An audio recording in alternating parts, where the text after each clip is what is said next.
Magandang araw mga Bulakenyos at Bulakenyas. Muli ko kayong iniimbitahan para ating suportahan ang ating pinakabagong franchisee dito sa Barangay Patubig, Marilao, Bulacan. Let us all welcome Mr. Charles.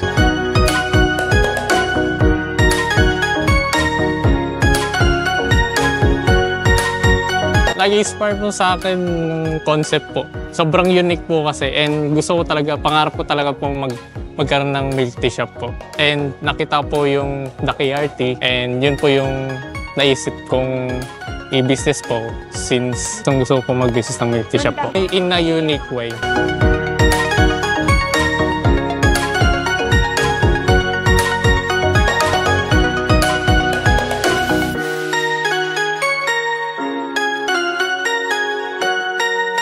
First of all, medyo unique po kasi first rolling milk tea po siya na kaysa sa iba po.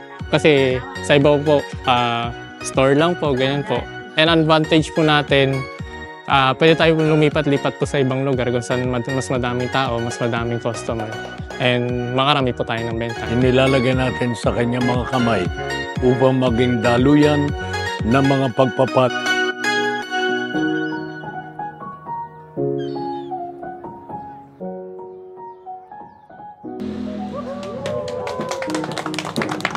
Yung team po ng KRT po, sobrang supportive po sa training po. And kung may mga questions po sa pag-operation po, nabibigay po nila ng maayos, sa answer po nila ng maayos po yung katanungan po namin para maging smooth yung operation po.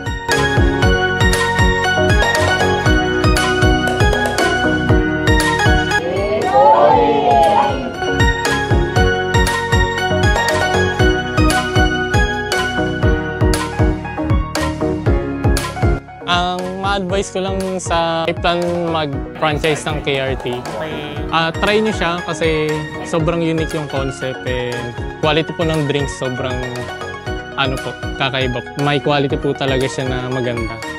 Thank you very much.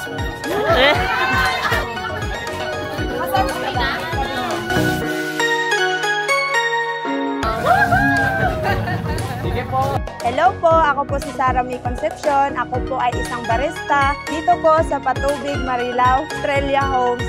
Ako po ay nakadestino, pwede po sa friends sa high school, sa elementary, pwede din po. Subukang tikman ang aming napakasarap na milk tea dito sa Australia Homes! Woo!